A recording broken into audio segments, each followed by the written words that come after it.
It was tough, bro, because I was in Miami and then the dog got sick. So we were like, I was in Miami, I was on the phone with Alex, on the phone with the vets. And then like, she eating, she pooping, she moving, she shaking. What's going on? So I was in Miami, but mentally a lot of it, I was here to sort that out. But overall, Miami was cool, man. I love Miami. I think we should go. I'm down. Bro, I love like that place. in December, you have freaking summer. Go to the beach. It's just crazy. And it was after Art Basel, so it was more quiet, which I liked. Beautiful, man. What'd you do? Honestly, it's one of the places I could even move to. I could move to Miami. That's like, it's a beautiful place. If it's not Vegas, probably OC area where we stayed, San Clemente, San Capistrano Beach, not so much LA, and then Miami. Or even up, like if you go towards Naples, have you been there? Naples, Florida? I think so, no. It's kind of like the Newport of Florida. It's small, very clean. People come with their bicycles. It's super nice, man. Yeah, man. I could see myself there at some point. Yeah, I'd like to be near the water as well. I always thought, like, when because people always ask me, oh, you think you're going to end up staying in Vegas then? I'm like, oh, I've been here 13 years. Yeah. I don't know. I thought I'd be here for 5 years. Yeah. I like it. A lot of people do, right? But I know, right? And then and this is also the thing, like you go away and then eventually it kind of pulls you back a little bit. You're like, let's get back to that. The thing is also here in Vegas, it seems like our lives are very compact. We have family, friends. We have our training. We have our trainers. We have our routine. I have my gym. Alex is here. I know the places. I have my grocery stores. I know the butcher where I want to go to. Bro, like once you have that set up, there's a little bit of cost of moving involved in there, just the setup cost again, wherever you go. And so I think... True, but you'd find all that. Wherever you ended up, you'd find that. You do, absolutely do. And I've done that because I lived in Frankfurt. First, I lived in the village of Obertshausen, Frankfurt. I lived in Vegas. I lived in Riverside. I lived in LA. I lived in Utah. I lived in London. I lived in Mexico for some time, Quintana Roo. And so every time I went, I was able to set myself up that way. But it's always because I'm so routine oriented, especially with gym and diet and all of that stuff. It's just a mental setup cost. The first thing I go when I go somewhere, all right, let me sure I find the place for that. Let me sure I find the gym. Let me sure I find the trainer. Let me sure I find the grocery store, the butcher, that type of thing. Once you set up, I think for me now, it's kind of convenient here. And I think when I move, I think I'm going to move when I buy a property. I don't think I'd move anywhere and rent. So as long as I'm renting, I'll probably be here. Yeah, it's going to cost you a pretty penny, isn't it? And then you're committed to that place. You're committed to that place. But do you know what? That's funny because I wonder if part of me's not committed to this place then. That's why I haven't bought. Possible. I'm learning about my attachment styles at the moment because obviously I'm a single guy. You're taken, but I've been single for a while, and although I've been dating, I haven't met anyone. But I have to look at myself for that. So what am I closed off from? Yeah. When I went back to Swindon for Christmas, I met with a young pastor. My mum and dad love him, obviously, because he comes in and he's vibrant and youthful. And they love me hanging out with him because they know I'm getting like good, clean, pure advice. But I had a good conversation with him, and he said, "What's your adult attachment style?" And I'm like, I'm not sure. And there's 3 different types. You're either anxious, secure, avoidant. Correct. And he's telling me what... I can guess what you are. Go on, then tell me what I am. You know what I am, based on that, right? You're avoidant. Yeah. And I feel like I feel like I've got some secure in there too. I definitely can be that way. But in a relationship, a romantic relationship, certainly not in this relationship or with other mates of mine, I feel like I'm very secure with that. But when it comes to committing to my partner, I'm avoiding that. Why?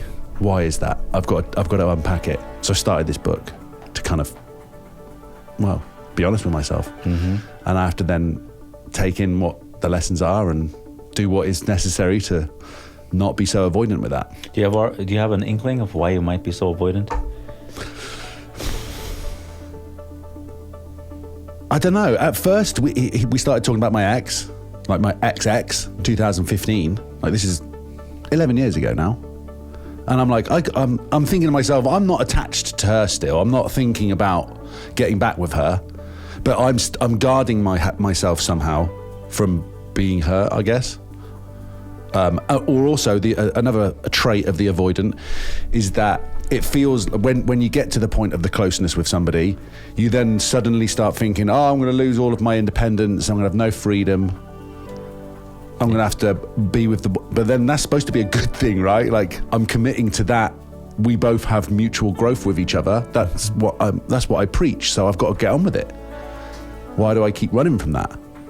How much of that do you think comes down to you not meeting someone where you feel like you would like to give it a proper chance?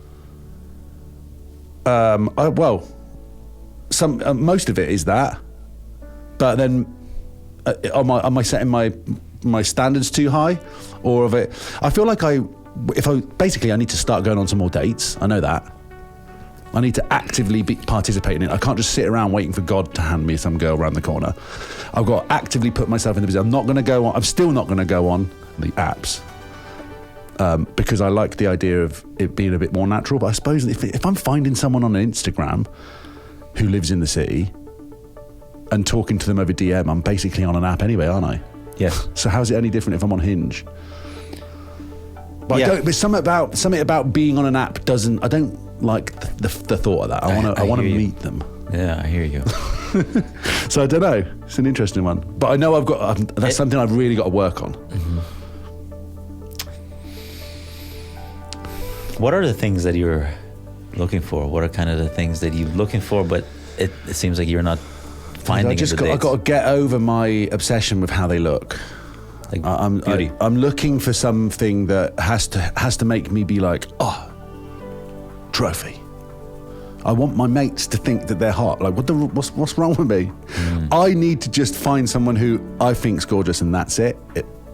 I'm definitely not worried too much about my mates, but I don't know. As soon as I get close, I start looking for faults. You're just looking to exclude. Yeah, I'm looking for the point. Like, I want to get close, and then I'll find something that's like, yeah, but just got a weird eyebrow. You're literally looking for reasons to say, no, not the right one. That is avoidant. That's the definition of avoidant. That's avoidant, yeah. Another thing that avoidants do is the difference between anxious attachment and avoidant attachment when it comes to sex. Both of them are using sex. But the anxious attachment uses sex in order to keep you because they're afraid of losing you, or they think they have a higher chance of keeping you. And the avoidant almost uses sex to say, hey, this is just that and nothing more. Yeah. To create a boundary, which is crazy. So that's why like a lot of avoidance, when it comes to sex, they can easily exploit anxious, and the anxious one is giving it because maybe that is a chance to keep. At least I'm aware that I'm an avoidant now. Mm-hmm. And I guess I kind of knew that because I joke by saying that, I've got an aversion to commitment. It's not a funny thing to joke about though, is it? When I'm looking to have a child, I want a family. So I've got to put my money where my mouth is with all this shit. Can't keep saying it, but then also just shagging about. It's crazy that you say you want someone that is like super hot and super pretty.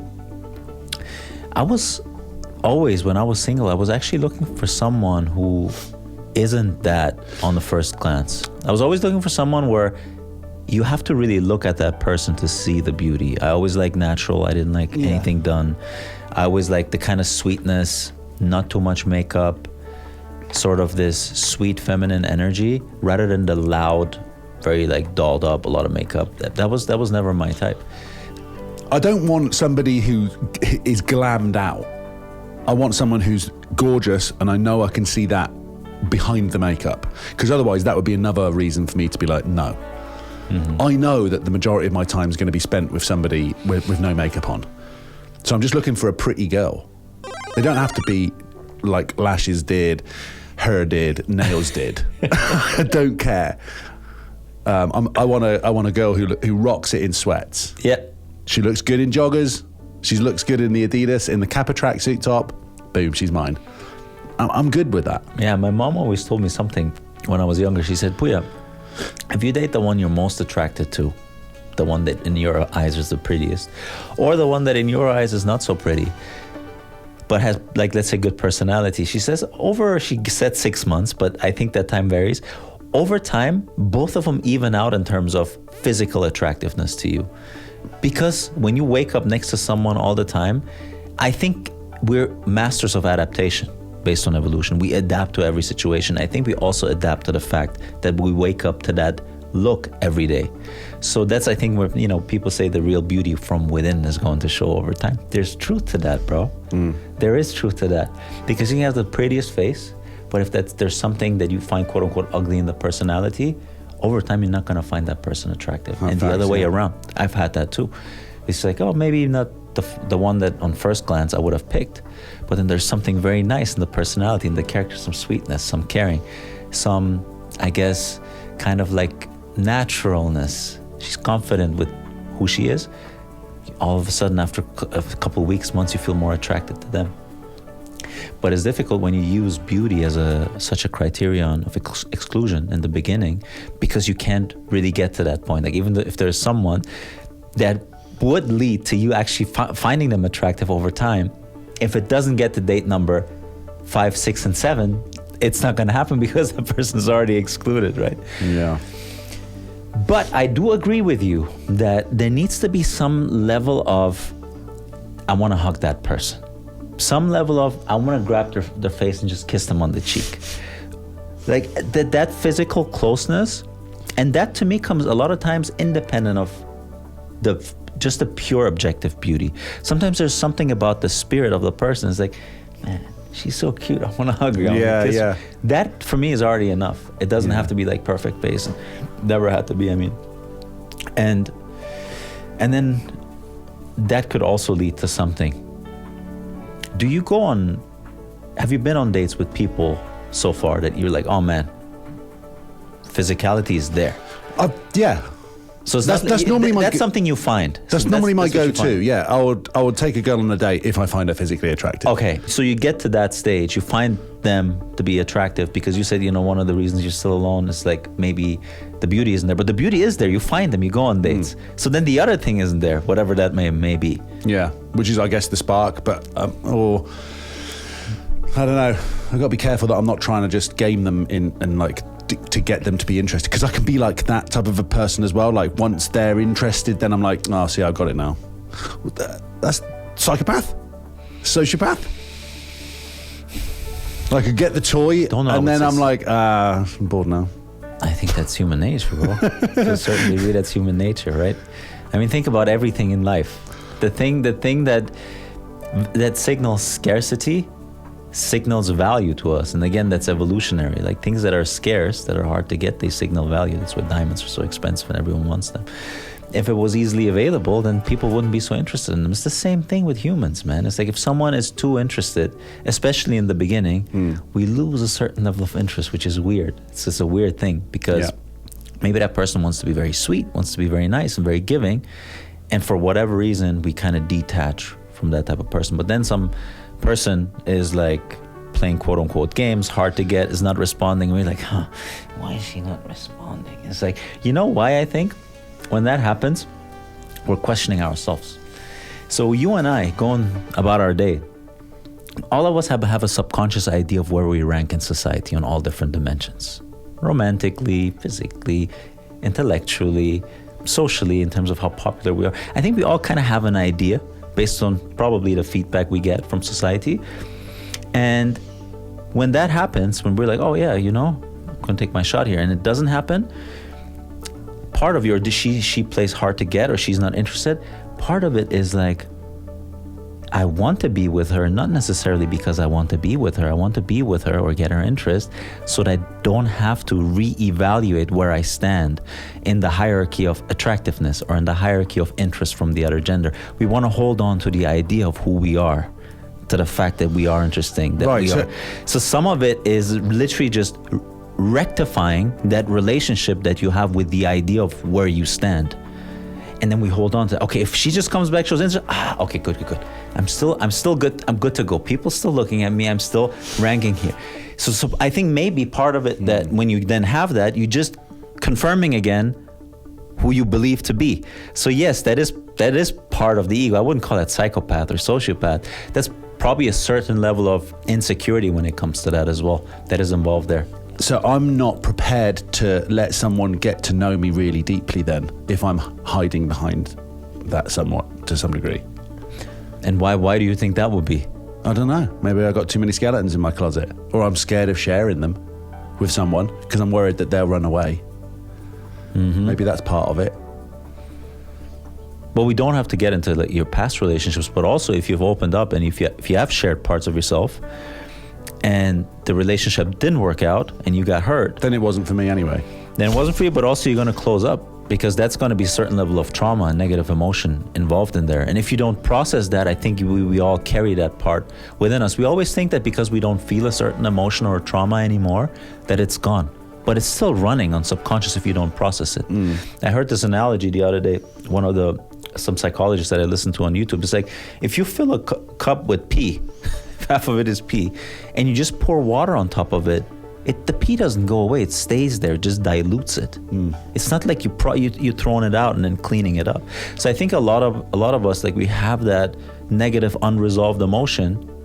We don't process it because we don't know how. We don't want to go see a psychologist, or we don't want to work on ourselves, and we just go about it thinking because we don't feel it, it's not there. But it's very likely still there. I think the way it shows itself is like you say, when you're aware of that situation, there's probably something still playing out inside of you, whatever that is. Yeah, that's what I need to sit with. It's a bit similar to grief. It doesn't go away when people pass, when pets pass. The grief is a black spot on our heart. There's an image that I've seen, and basically the black dot is still there after 3 months, after 6 months, after 9 months, but we grow outside of it. We grow around the outside of it. So our ability to cope with what's happened, it gets larger. Doesn't mean that it disappears though. So to your point, yeah, absolutely. Yeah. So I'm probably still holding on to whatever it is in my lack of relationship skills. I'm holding on to something that from the past. And I think if I'm to say what it is that comes to mind right now, it's the fact that in my one relationship that I felt like, all right, I could marry this girl. I lied to her at the beginning of our relationship. And then I had to keep that up throughout the course of our relationship until eventually it get found out. And then I'm like, so now she's going to think that everything I said's a lie. And instead of fighting for it, I just held my hands up and was like, all right, well, I guess this is it then. And I could have taken two paths at that point, couldn't I? But I chose to be like, okay, well, I give up then. And I don't want to be that guy. I'm not going to be that guy again. I'm not someone who gives up. If you were to go back, would you chase her in time? Maybe, I don't know. Now I'm thinking well, would I have done anything differently? No, I guess it was the way that it had to be. She was an anxious and I was an avoidant. Dude, we're butting heads. But I learned a lot from that relationship. I've spoken to her since. We're talking about the call your ex thing. But I reached out to her because her grandmother passed. And she was like, it'd be nice to catch up, We had an hour and a half FaceTime. And it was I didn't have any feelings for her I want to be back with her. But it was just, she knows me so well inside out. That closeness that you get with somebody, that's the epic part that we're all searching for. Yep, and that's what makes the breakup so hard. Yeah. Your reality shatters. I mean, reality is a big word in this situation. For us, the relationship shatters, but the more that you interact with a person on a daily, the harder the separation is. With us, with the dog, is the same thing. I was thinking, why was it so hard for me with the dog? And a comparison, for example, when my grandmother in Germany passed a year and a half ago, that was easier for me than this one. And I think the reason is that your day-to-day interactions, and ultimately your interactions also cause emotional stimuli within you. The more you have those going with anything, any situation, any event, any person, the more that separation is going to hurt, especially if it gives you positive emotion, right? Yeah. Because I didn't speak to my grandmother as much, or I didn't see her, I didn't have that interaction and that kind of emotional tie to her on a day-to-day. Sure, love, yes. But with this dog from the morning, it was oh my God, Sophie, da-da-da. So that part every morning to night, What's she doing? Yeah, I know. Doing, Yeah, girl? she brings What are you you. doing? You know, Yeah. like you want to treat that type of thing every day, over and over and over. So a big part of your daily interactions just goes away, and that creates that void. That's really what makes it difficult. And the same thing with partners. And one thing I noticed when it comes to separations, as I noticed this within my own relationships, but also observing our friends. You know how one link always seems to always have it easier than the other link? Sometimes it's the guy that has it easier with the breakup, sometimes it's the girl. And it's always like, yeah, the one person is chasing more and the other one is already over it and is gone. And I was thinking about it and really trying to observe what it is. And I think it's as following. This is also from my own experience, is the more emotional uplift you get from your partner, the harder it is for you to separate. So if you're the one in the relationship that is getting dopamine boosts and a higher level of serotonin by being around that person, when you separate, that increase in positive emotion is essentially wiped out. So you're associating that person with a higher sense of well-being within yourself. So you idolize being with that person. You want them back because now you can't get that anymore. It's almost like a drug. So the more you depend on the other person to feel something, the more difficult it is post-separation. The person that is more stable internally and is less dependent on the other person being uplifted has it easier to separate, because you're not leaving that delta of positive well-being when the relationship ends.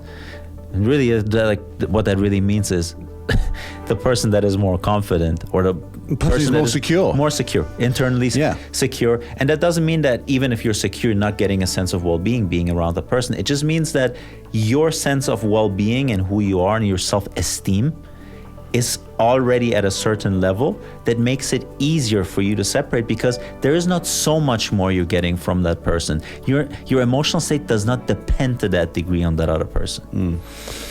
But our emotional states do, to some degree, depend on the other person. Like, whether we like to admit it or not, we are dependent on our partners. And when you're around your partner, everything is modulated in your body. Like, physiologically, you become one person. You rely on them for various things, and them to you. And like, if you're in a stable relationship, they will reduce your stress when you're around them. They will, your heart rate will lower, your blood pressure will lower when you're with your partner, because that you've basically made a contract with each other. I'm going to look out for you. You're going to look out for me. All right, let's go. Life becomes palpably better from that point onwards. It does. If you're in a stable, secure relationship. Yes.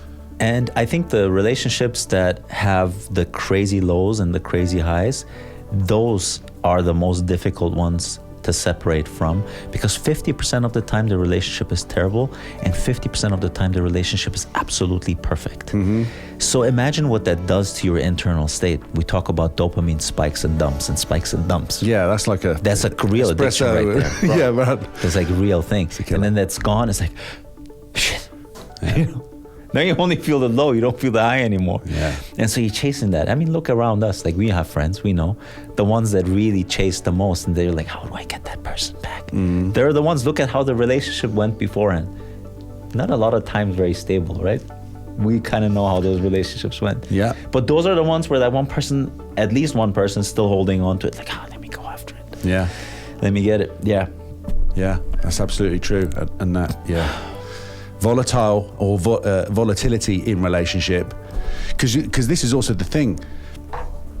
When you have like somebody who's in a relationship and they've been abused, or their partner's a dick or whatever, like, they still go back to them, but for them they can't do without that person. Yeah. They feel like, because again, every now and then it's all good, but then there's the other side to that. Tough. Very, very tough. It's tough to figure it out. It's tough to accept it. Yeah, and I think one of the prerequisites to, at least for me, to avoid that, because I've been in those relationships, especially when I was younger, was to not jump from relationship to relationship. I think for you to avoid that, you have to be someone that doesn't experience those emotional spikes daily themselves. If you're someone that is emotionally so volatile, yeah, it's going to be like that in the relationship, very likely as well. If you can manage and master your internal state on a day-to-day, and that's one of the reasons when when people separate, they just go right. I know a lot of people go right for the next relationship because they don't want to sit with themselves. They want to tune out that inner pain, that inner voice that you have to sit with in order to balance yourself. Maybe they do, or maybe they don't. I actually have been thinking more recently, or at least I think I heard this somewhere, that what makes you think that you're better suited to figuring out yourself than if you're in a relationship with somebody and you get to do it in that context? How about if your partner actually makes you a better person, better than you could be just on your own? I think that's possible. I do believe that's possible. And I think that's actually going to be the case if you go in the relationship with a sense of wanting to grow, not with a sense of needing that other person to feel something. I think those are two separate things. I think that's literally the basis of what you're agreeing to in a relationship. And if you were to bring God into the equation, it's you're both agreeing to be open and honest with each other in the pursuit of growing in your relationship and as a person, with the guidance of Big G. Like, that's the relationship. It's always a threesome. That's the Holy Trinity. That's it. One. That's the triune truth. Yeah. That's also because I'm thinking about my parents as well. I've told you about this before. I'm married since 1968. I look at how they are and what they still do with each other. I love the fact that everything's routined out still. Like I told you before, there's 10:30, my dad does the music quiz with my mum. My mum's just kind of, she's a part of the scenery in that because my dad answering the questions. But then there's 11 o'clock and they pray. Every day this happens. 3 o'clock's crossword. But they do all these things together. It's beautiful to watch. Yeah. And I was like, I actually am missing that now, like being a part of that process with them, like doing the book and my mum's shouting things and my dad's shouting things out as well. But I see how they are with each other, I see how they communicate with each other. That's the main goal, that they still are growing with each other. And it's not just them against each other though, it's not them, it's them plus God. So because there's a grander, larger purpose of something that they're aiming towards, that's helped keep them together because throughout all of the hardships and this has happened, or our kids have done this, or we need to move house, whatever the problem is in life, whatever the obstacle is, they've always got a bigger thing that's guiding them so that they don't get in the way of their potential future together. And that's why they're still together, bro. I look at this, my mum will be watching this. Clearly, she watches every single one. Let's go, Mum. But props to mum and dad because they still are doing it. Yeah. That's the goal. And maybe in my head, even subconsciously, I've priced myself out of the equation by having such a, like, every single girl I've met, I'm like, right, she's got to last 50 years. And then all of a sudden I'm like, making excuses for it. It's not going to work because this, because that. Bro, anyone you see to put her in a package of 50 years down the line is a heavy burden. It's a heavy burden, but I'm thinking about I'm thinking about children. I'm thinking about legacy. I'm thinking about, like, can I imagine myself in a house with this person? Like, can we have a family together? Like, all of these things are now, I never used to think about that, bro. I would just get into a relationship. I've got to stop going through this mental checklist. Yeah. And not worry about that and just go with the feeling. When you go through that mental checklist, one of the challenges is that it's very difficult for you to create an emotional bond with anyone. And the reason for that is, neurologically speaking, when you are actually thinking, you're shutting off your empathic centers of the brain. And they've done a really interesting study on first dates. Very super, you'll love this study, bro. They took they had two groups. One group went on a first date on one of these shaky bridges, the ones that kind of wobble around. And the other group, the second group, went on a stable bridge. And they found that the group that went on the shaky bridge rather than the solid bridge was significantly more likely to form an emotional bond on the first date. And the reason for that is love, the bond of love, if you speak about love scientifically, is created when emotions are shared together. Those emotions can be positive, but interestingly also negative. Yeah. So one of the references was that's why a lot of couples find themselves when they go through, let's say when they're drug addicts and they go through AA. A lot of relationships are formed because it's a shared emotional experience. And in that example with the bridge, there was a certain level of fear involved. And they were like, you sharing that emotion, that's not the logical thinking part of your brain. And on the other hand, now the way that it is with also the dating apps and also these expectations, like this list needs to be ticked off. When that list needs to be ticked off and I sit across you, let's say we are on a first date, you and me. I'm like, bro, Mark, first of all, he needs to be this tall. He needs to have, this type of money. He needs to be this smart. His parents need to do this, and his background and education needs to be this. When I look for those things within you, I'm quite literally analyzing and thinking and mapping your behavior into a larger framework to see if it fits or not. So I'm automatically reducing my emotional experience with you. And as soon as there is one, okay, tick, or error, that's it. And then you disconnect. Bro, so part of it is going to be, yeah, sure, we all have certain things that are non-negotiable, that are important to us, but how much of the missed connection comes from you scanning all the time? Because the more we think, the less we're going to feel when we're with the people. Yo, that's a banger. You can write that down. You can write that down. And I think your parents, a good example, my parents, bro, checklist, when they were married, dude, my mom was 18. My dad was like 35, I think, 34. Came together, it was just pure emotion. She was just in love, man. Like first man she ever met. There was no such thing as checklist. It was just emotion. Probably with your parents, it was also not like checklist. There was more feeling. There was more shared emotional experience involved.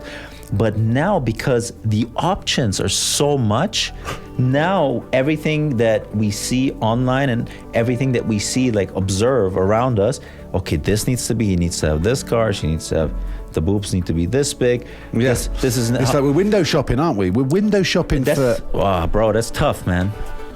That is very tough. And so now, because of the false illusion of availability and options, whether you swipe on the app or you swipe when you sit in front of them, next one is the same thing, bro. Yeah. It's like, oh, there's 10 more down the line. That's the thing.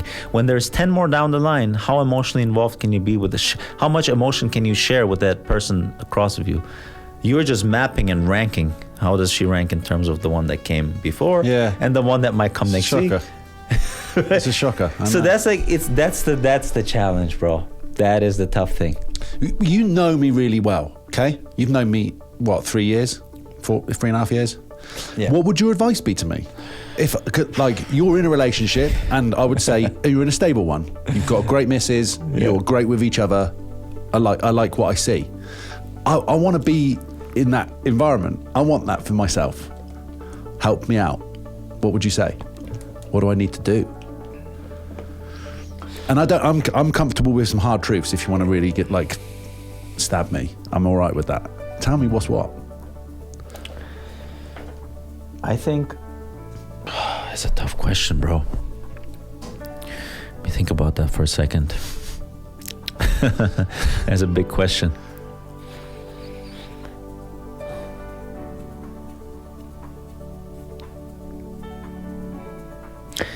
I think part of it is going to be giving people chances that you're interested in beyond looks. I think right now, from what I've seen at least, you exclude very harshly based on looks. And so I think from what I've seen, you go and meet a lot of very, very good looking girls.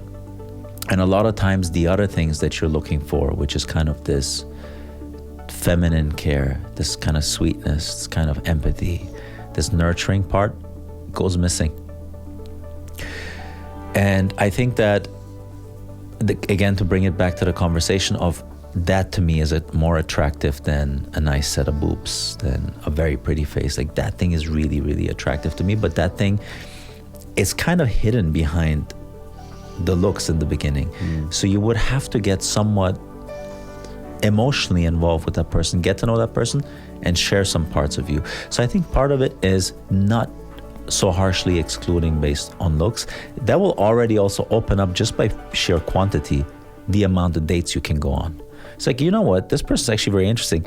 Maybe not the one that I'm super attracted to, but let's explore. Let's not exclude that from the very beginning. I think that is one. And then the second one is probably more deeper, is figuring out why you're trying to essentially reject them once they come a little bit closer to you. I think there's something going on inside of you, and that could be from your past relationships, where you don't want to share those parts of yourself. Maybe you shared them, you were hurt. Maybe, like you said, you thought you're going to marry that girl and it didn't work out. So there's some emotional load that you're still carrying. And I think part of it is unprocessed, quote unquote, trauma that doesn't allow you to fully navigate these dates openly, because it is not normal that someone all of a sudden shows you interest and then you start detaching. But when they don't, and I've seen that with you, when a girl doesn't really respond, like, wait, why is she not responding? Yeah. Bro? It's like that's that type of thing. And I think that's something that you need to figure out, bro. It's going to be very difficult for me to say something. That part of you, I don't exactly know. Like, you've never talked about me in absolute depth about what it was that was going on. But processing that will allow you, I think, to be more likely to find someone. Fair. All right. I take both of those on the chin. Definitely got a little bit of processing to do, I suppose. Trauma. It's the buzzword, isn't it? Trauma is a buzzword, yeah. Bro, I always would recall it even at the word, because trauma to me makes me think of like emergency response unit. I'm not bleeding out everywhere. Mm-hmm. I don't feel like I've got a traumatic injury of the head. But something in me is there's a pattern there. When I get close, I'm like, oh. Yeah, I think trauma, we all have it, because for me, the definition of that is just, we felt a certain level of negative emotion and we didn't interact with that negative emotion and sat with that negative emotion, being aware of it long enough to process it. So it happened, something happened, it hurt, and either we just didn't pay any attention to it, or we redirected our attention to something else in order to avoid that pain and to numb it. And we think that because we don't necessarily feel that emotion anymore, that it's gone, but it's just buried. It's still acting from within. And I think one of I've realized that now also with the grief part, with the dog passing. Dude, you can easily eat up that negative emotion without processing it. You can quite literally feel this brick in your stomach when you're sad, when you feel like you lost something, and you can just live with that because you're like, oh no, this is just the way it is. I can't be weak. I can't feel sad. Let me just kind of like push through the day. Let me overpower that negative emotion. Bro, I think that's how you get sick over the long run if you have enough of those experiences. I think part of it is literally just sitting and feeling it and being aware of the fact that interacting with it, because that negative emotion, you have to realize it serves some type of information. It's a source of information, and it's also a source of motivation, because it's going to nudge you towards acting a certain way, but you have to listen to it. And for me, just the sitting with it, I remember the first few days were so tough because I wanted to avoid feeling that. Yeah. It's like, man, I just want to get rid of that pain. It feels shitty. Get rid of that pain. And then I was like, man, no, let me just sit with it and just feel sad, man. Let's feel sad. And let it come up. Bro, it was like a magic pill, man. Within 24 hours of doing that, so much of that weight has been removed, because I just allowed myself to feel it, to mourn, to feel sad, to look through the old pictures, rather than kind of just numbing that and say like, oh, I don't want to feel it. Let me just go to the gym. I don't want to feel it. Let me overwork myself so I don't have to think about it. Yeah. That's how you bury that stuff within. And that applies to everything. We feel these types of emotions with everything, specifically in relationships. And we think when we get hurt and we just jump to the next relationship and all of a sudden that one is good. It's again the half cup full of pee, and now we pour some nice juice on top of that. Like, that good relationship doesn't mean that you've processed any of that stuff. It's still run on autopilot. And that processing part is the uncomfortable part that we want to avoid, but that's absolutely necessary to sit with. Yeah. Just nurture it, interact with it, speak with it. Yeah. Yeah, this is so true. You got to feel all those emotions, whether they're good or bad. Why do you think we don't want to feel them? Yeah, okay. Because it feels shitty. Comfort. It feels comfort. Yeah, we want safety and predictability, and we just, if the opportunity is there that we can, put it off to the next day. Yeah. We'll do that. But you're right. I mean, it never gets easy with hard things like that.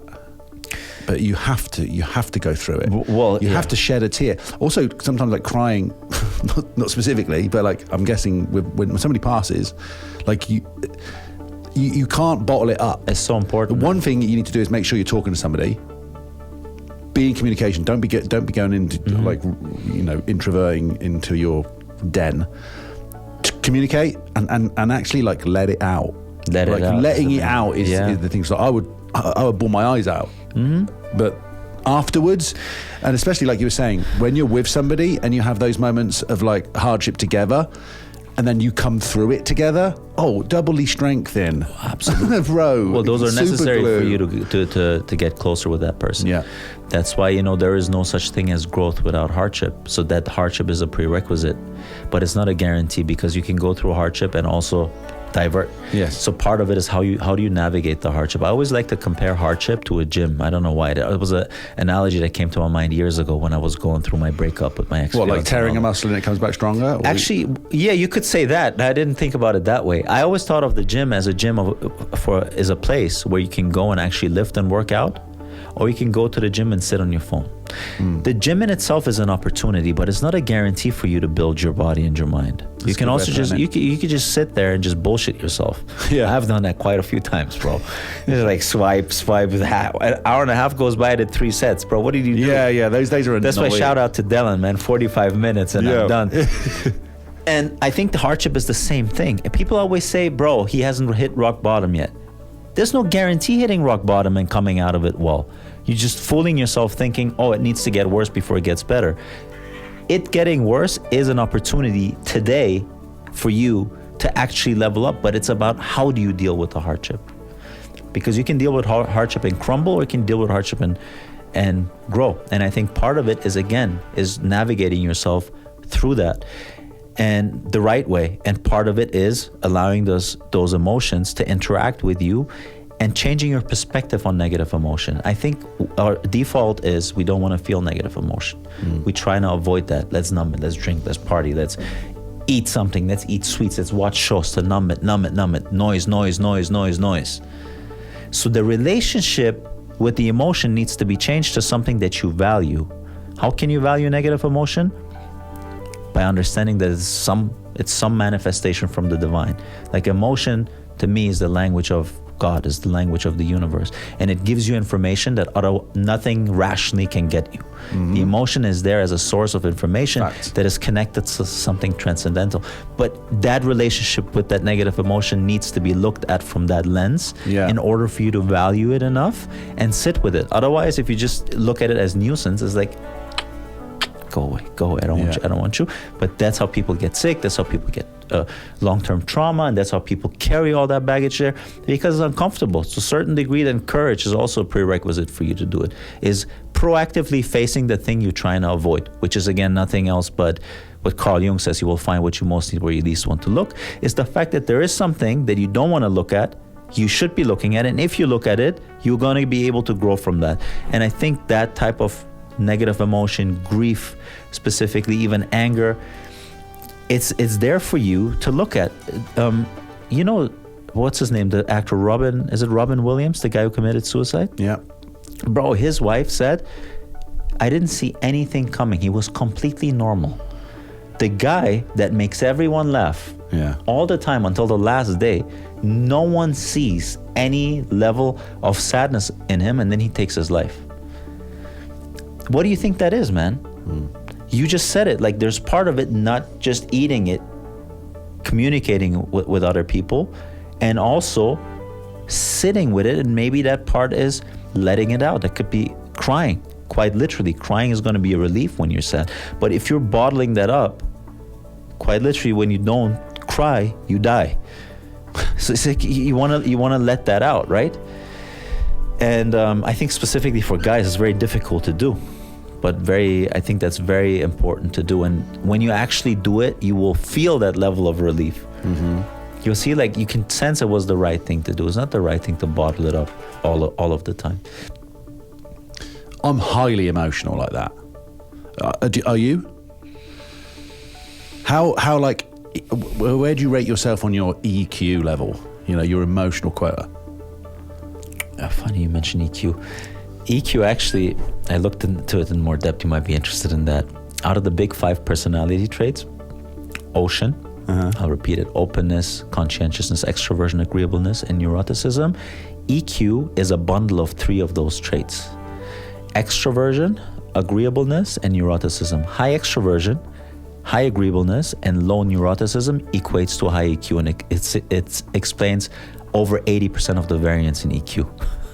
So what was it again? Extroversion, high extroversion, agreeableness? high agreeableness, low neuroticism. Oh, dude, that's both of us. Exactly. Both of us rating very high on those 2 and low on neuroticism. Yes. Remember, like our extroversion was above 90. Our agreeableness, which funny enough, my agreeableness, I didn't see it. I don't remember seeing it in your report. My agreeableness, my high level of agreeableness doesn't come from conflict or conflict seeking. I'm actually very much willing to see conflict. That was a second score. My compassion score is very high. That's what's raising my agreeableness score. So my compassion score is very high, but my willingness to take on conflict is also very high.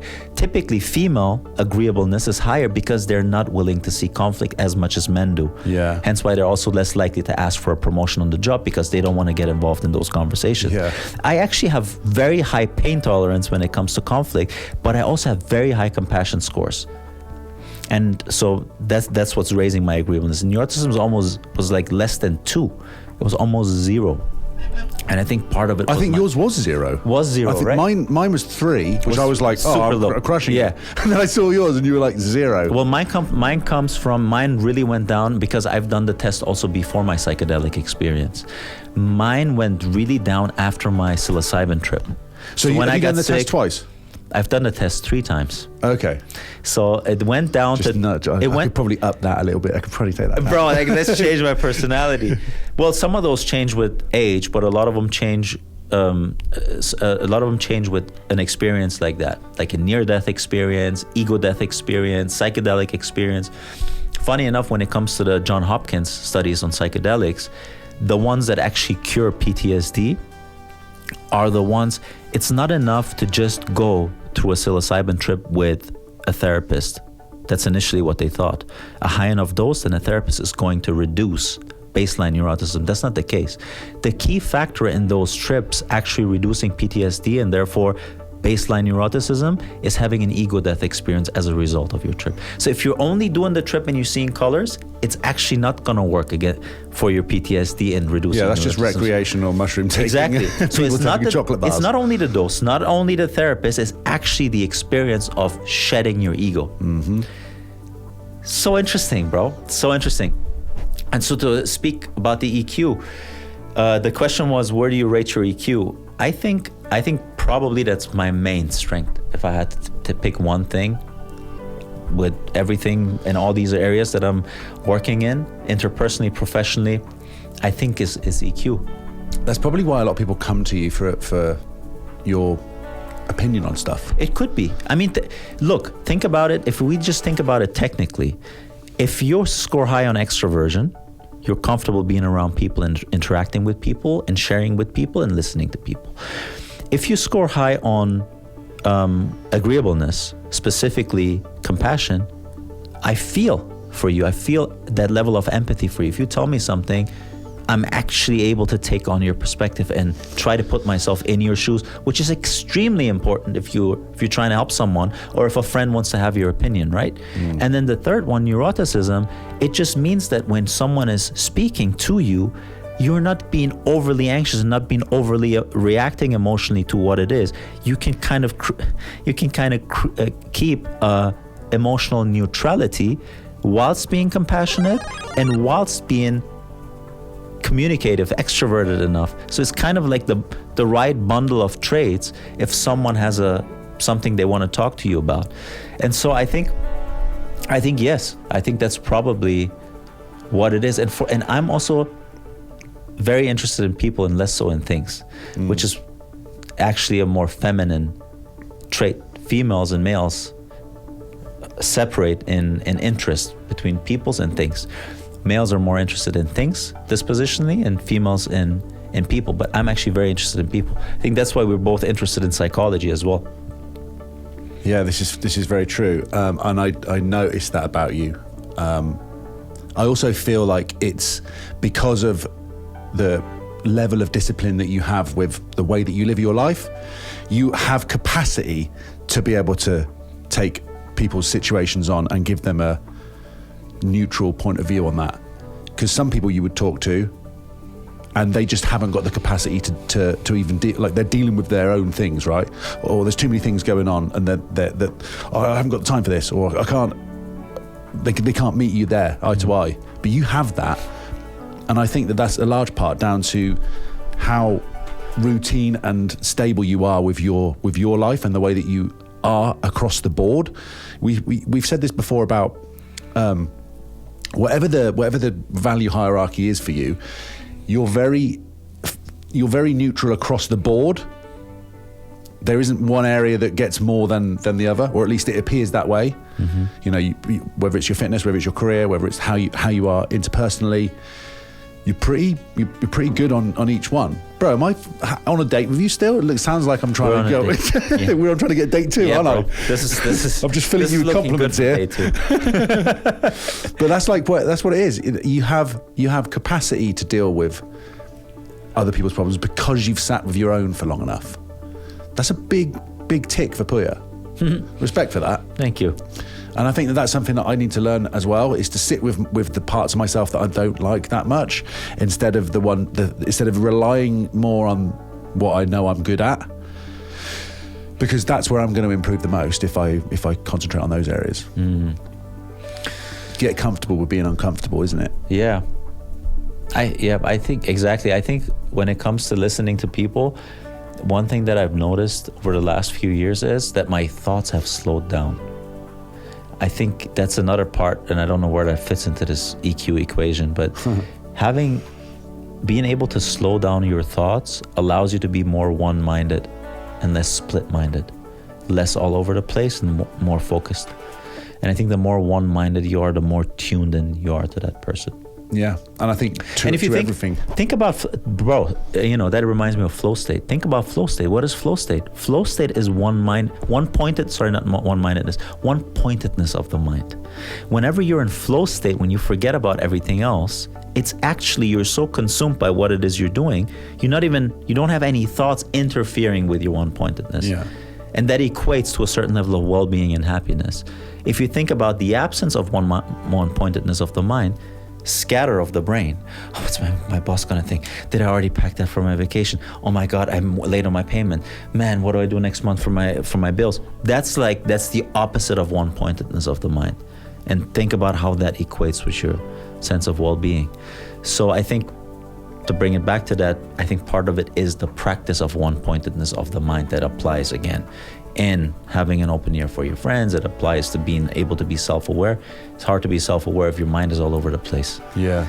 So there's that one-pointedness. And bro, we talk about that all the time.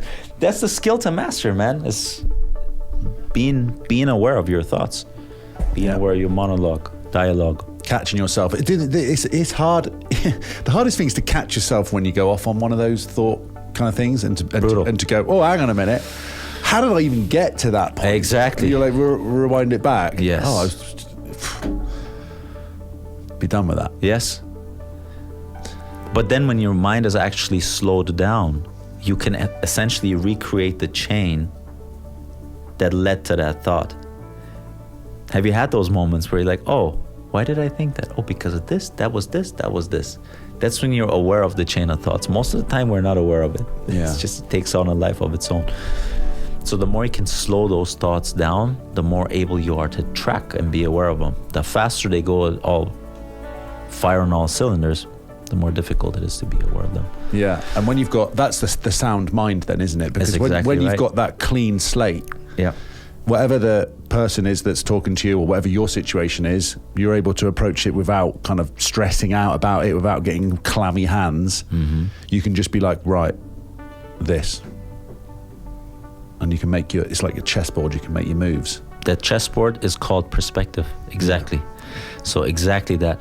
The slower your thoughts are, the more versatile you're going to be in taking on perspective. Perspective just meaning what, looking through a lens or looking through the eyes.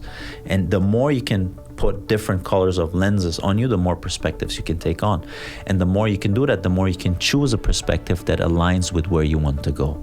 Because you're going to have a perspective. The question is going to be, is reality going to dictate the lens you're going to put on? Or are you going to be the one that puts the lenses on and says it's going to be this color and not that one? Yeah. The fact is you're going to have a lens on. Yeah. Rose tinted specs, bruv. Bro! Let's go. Super spiritual. Super! Dude. He's starting 26, man. With being so spiritual. This is it. I love it. But what have Awesome. have you set something for 26 that is at the top of your head right now that you want to accomplish? No, because I've been taking the mickey out of people for setting resolutions because Why? of our last conversations. Because they all fail, or what? Do you know what though? It's crazy. I don't think it was last year. I think it may have been the year before. I set a ridiculous goals and like this list: goals in this area, goals in this area, goals in this area. And I had two people come back to me. I had more than that, but two specific people came back to me. One of them said, "I reckon you should drop all of those and just concentrate on this one." And another one of my friends said something kind of similar. Although it's impressive that you've set this many goals in these different areas, you might want to consider just like narrowing that down a little bit. Like I'm so like OCD with trying to create, right, it's got to be this and this, this and this. Like same with my partners, right? I'm looking for all of the lists and like check things that I can do. I just need to concentrate on signal over noise. So I binned all of the massive goal lists, and I'm going to be this way and that way. I'm just going to concentrate on every time I wake up in the morning, what are the 3 critical things that I need to do over the next 18 hours? And I want to try and reduce my signal to noise ratio. There's too much distraction in life generally. There's definitely, I'm somebody, and I'm sure most people to some degree are distracted by whatever it is that's going on in their life. Partners, phones, things that are just happening. The more you can get that down, your noise, and just be dealing with the 3 most critical things each day, you're golden. That's it. That's my only goal. Do you ever feel it to be a challenge to switch from the routine and the points you need to tick off to doing what feels to be right over what's ought to be right? I think, I don't know. So when you set all of those goals, you have a pretty rigorous structure in place when you have all these goals like that needs to be ticked off, right? That's again thinking in the mind over feeling. So my question was, are you as a person struggling sometimes with feeling like you're drawn towards something else that you would like to do right now? And I'm not saying drinking and partying, but like, I don't know, I feel like creating this part right now and not necessarily ticking off number 2 and 3 on this list. Well, then that would be my most critical thing of the day. So you're prioritizing going after the thing that you feel more passionate about in the moment over the structure you laid out? Yeah, well, there is no structure. I'm somebody that's ridiculous on my structure when I think that I'm colour blocked out and I've got to be so efficient. I'm basically saying to myself, perhaps you don't need to be efficient then. Perhaps what you need to be is an executor. It's not about how organised I can be, and I can make plans all day long and change my calendar around. I'm going to try doing this in the morning now because so-and-so report says, who cares, dude? At the end of the day, just do 3 things each day that contribute to your overall main goal, your main purpose. Yeah. Like what's the North Star? Aim at that. Do the three things that matter the most to get you towards that. And because I'm always going to be constantly going that direction, I'm going to be on track. What are those 3 things? Well, I don't know. They change, don't they? So I think it's probably best to like think about as you go to sleep, or write it down, or maybe you know but those 3 critical things may be slightly different depending on what day it is. I'm just saying, rather than trying to do everything at once, what's the 3? Just keep it simple. 3 things. And I think it's probably going to be an interaction of both structure as well as freedom and creativity, like room for play, because you want a structure in there, otherwise you're going to be just dispersed energy going nowhere. But also you don't want a structure so rigorous that you can't express your passion and creativity in the moment, because Absolutely. Yeah, I think that's how you get into flow state, though. Give yourself a window, but then take the distractions out of the way. Yeah. Because otherwise you stay in this. That's why I always turn my messages off and emails off and WhatsApps off if I'm going to create. I can't have someone texting me or so and so because otherwise my mind goes to that and I'm in analyze mode then replying to emails. You need to separate those times out at least. Yep. And I think when I look at it from kind of the definition of ego is always drawn towards polarity. It's always drawn towards extremes. One of your friends said, you should absolutely write out that list and you should take off that list. The other one said, yeah, maybe you shouldn't. You should just be doing one. Our ego always likes to think in terms of bucket because it just simplifies. The ego is not necessarily, it's not great at thinking in nuances. So every time I'm trying to look at things from not my ego, I always know it's the combination of both rather than one over the other. Rather than 0 or 1, it's 0 and 1. So if you can create a structure and allow the room for play, it's probably also your highest chance for your higher self, your creative self, to express itself whilst actually moving towards that North Star. Because otherwise you can be all over the place. And I've seen it as well, people that are super creative but have absolutely no structure, like a free spirit without any structure, or oftentimes a lost spirit. Yeah. Don't know if you've seen that. Yeah. Especially in your area, you probably know a lot of creative people too. I've seen that as well. And at the same time, again, a very organized and structured spirit without any freedom to play and to kind of like move this way and then that way and be in the moment and on the fly. That's an imprisoned spirit to a certain degree.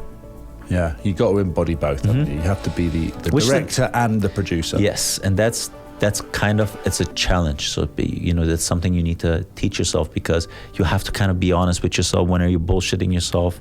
When is this actually something that comes from your soul versus you just trying to numb pain and distract yourself? So it requires a certain level of awareness. But if you can strike those, I think that's how most successful people get experienced. Yeah, and I think you can actually figure what that is out for yourself by what makes you excited. Yes. Yeah. That's the one, man. I heard Frederick Dodson, one of his books, he was saying that he's living his day-to-days now much more following his excitement of the moment, not even of the day. Yeah. So that can vary from hour to hour, sometimes even minute to minute. And he's trying to use that as a compass to dictate what he should be doing next. And I think that's a good thing to keep in mind for people like us that are very structured, like it needs to be this and then that and that, to sometimes also be like, okay, maybe this is now feeling right. Yes. Let me come back to the structure now. That's Let me definitely the way. But here's now something within me is telling me maybe I should be editing this clip right now. Let me do that. Let me come back to it. Like being able to dance those two, I think, is going to be key. Mm-hmm. Yeah. That's where I'm going to be at, I think. I think I do a relatively good job of that, but I really want to see what it feels like to just push myself a little bit more, challenge it. Yeah, but I'm not going to be ultra rigid. I've definitely done that before, but I feel like that's almost like diets. When there's too many rules and regulations around something, eventually you go back to what was before, or you find ways to bend the rules, stretch them a little bit. Yeah. I think that also kind of keeps you stuck in the expectation over identification game when you have all these rules, because it's about ticking off the rules. It's less about identifying with what you're doing before ticking off the rules. And so once you tick off the rule, what's going to happen? Okay, what's the next one? What's going to happen when you tick that next one off? Okay, what's the next one? So it's going to be this chasing game where you complete the rule, feel a little bit of joy for a second, and then it's about the next. And it's this chasing game, right? You want to have a system in place where you're also identified with the task on hand and what it is you're doing, rather than just doing it purely based on expectation. Yeah. Love it, bruv. Bro. I've missed our chats. And we had our 1 year anniversary. 1 year anniversary, amazing, isn't it? Yeah. And we're still figuring stuff out. That's the great part of it. We'll be doing this. Well, In 5 years' time, we'll still be figuring shit out. exactly. Yeah. But it's nice to do it all out loud. I think whatever it is, whether it's our relationships with our partners, whether it's what we're doing in our work, whether it's obstacles or hardships that we're dealing with, we've got to carry on just talking and communicating about it. Which makes this easy. Makes it very easy because we're doing it anyways. Yeah. It's January 1st. Complete office is empty. Parking lot is empty. It's a holiday, but what does it even matter? Like, if this is something you like to do anyways, and it's holiday, you're supposed to do it. Yeah. You just do it. Makes it easy. That's again, like just to bring it back again to the point of expectation versus identification. When you do things purely based on expectation, and you're not getting to those expectations, you're not going to show up here today on a day off and just record it, because it doesn't have the views, it doesn't have the likes, it doesn't have this and that. But if you're doing it because you're identifying with the task on hand, flow state, one pointedness of the mind, this whole hour and a half, your mind wasn't there. It wasn't there. We were here speaking to one another. That gives us joy. And that makes it very easy to continue this. It doesn't mean that we're not trying to improve the channel. It doesn't mean that we're not looking into the analytics. It doesn't mean that we don't do A/B testing on the thumbnails. That's also, but I gotta be careful. The spiritual brothers who say you just be spiritual, man. Just like sit in the corner, just manifest, just don't. No, like you're doing all of that. Well, be realistic. But you're not doing it like that. Like we don't getting the views. We're like, yeah, man. How else does anything start? Yeah, you have to. We've got to be authentic with it, and then also with ourselves, and be tough on ourselves. Right. But also flow state, baby. Well, then the difference is, both. And you're not holding on to the goal for dear life. Like, I need to have this number right now, and if it doesn't happen, then none of this makes sense. That's the thing, bro. It's like, you're doing the same action. Someone from the outside is going to look at it and say, it's the same thing that we're doing, maybe to someone that's just doing it for getting a bunch of views. But the energy behind it is different, because we're kind of relaxed about it, because we're identified with what we're doing. If we did it purely based on the views, we wouldn't have done it. We would have already, a year in, we probably would have quit. Yeah, we are a year in, we're still going strong, babe. Stronger than ever, man. I agree. Stronger than ever. And the more we continue to show up for this, the more it becomes ingrained in us. I just care about it being the best product. Mm-hmm. Like, the conversation for me excites me. It is a little bit scary sometimes when we go into these other areas. It's good because it makes me want to share those parts of myself that I'm scared of sharing. Mm-hmm. So like, I know I'm unpacking things while I do this. It's therapy, bro. Of course it is. You're doing things that are uncomfortable, but that you know that you should be doing. And by doing that, you're also helping someone else who's going through a similar situation, right? So again, you have something that you want to do. You have something that creates a benefit outside of you, and there's something you're afraid of. Like we spoke about that on the last episode. Put his top 3 for purpose. That's top 3 for purpose. That when that's present, you have to do it, and you're doing it. So and especially in this episode, you shared a lot, man. Like really well done. It's not easy. It's not, people don't understand. Like especially in front of a camera, to share these things is uncomfortable. Yeah. If you've never done that, it's uncomfortable. So especially for a guy, and so that's good, man. That's good. The more of this we can do, the better. Agreed. In all the areas that because we constantly are talking to each other about how we should approach what we're fearful of, but we also should say what that is. For sure. Because that's the number one way to get it beginning to deal with it. Yeah. Exposure therapy is first of all admitting it. And before admitting it, being aware of it. Yeah. It's very hard to admit it when you don't understand what it is. Yeah. Because someone else can tell you what it is, and then you can admit it. But that's not the same, because in that regard, you're only getting information without the understanding thereof. There's a difference between information and understanding. I can tell you what's wrong with you. You can tell me what's wrong with me. But there's a difference in me conveying the information to you, you reading a book, versus you coming to the realization of. And that's by applying your information and creating a certain level of experience that creates the understanding. Yeah, realization, that's the word for it as well, because you have to have your own realization. You have to have the aha moment. Aha. Yeah, my old life coach would always say that. He's looking for those moments. And that's also the best, whenever I would have therapy, at the end you have that, Oh, of course, because it's that, isn't it? Oh, I've noticed. And then you all of a sudden can see all of the patterns of what led you to that point, that thought, whatever. You can trace it all the way back to the beginning, and you can go, copy. Now I see that. Now it's clear. Precisely. Which is just another form of perspective again. Yeah. You walking yourself back is just another form of perspective. You're looking at the same situation from a different angle. And that's why, every time something happens in your life, like some event or circumstance that throws you off balance, that attacks your emotional state, the one question, if you can ask yourself always that, how would the version of myself that's already living in its desired reality react to it? Why would you ask yourself that question? Is because it allows you to shift perspective. Yeah. If you're able to shift perspective, the situation on hand doesn't have control over you. What would Super Mario do? I think he would either jump above or he would eat the mushroom. Yeah, or he would wait, and then the little thing would come And along, and he would jump up and land on its head at that point. Yes. And then kick it. The green shell. Super Puya. Bro, in Mario Kart, there was always you had either the green or the red shell. I don't know if you remember the difference. The green wouldn't find its target. It would only go straight. Okay. So I would have to go right behind you and then shoot at you. The red one would just track you. Yeah. So you could do anything and it would just find you. Bro, those were crazy. Amazing game. Yes. Amazing game. Dude, we got to play that. I'm down. Handheld or TV? Handheld easier, then we can play online. Handheld? What do you mean, like on a Nintendo Switch? Yeah. Oh, yeah. Because then we can even play. You can be at home. I can be at home. Oh, bro, it's game over. Alex is going to hate me. And then we're going to stream it. Let's go. I'm down.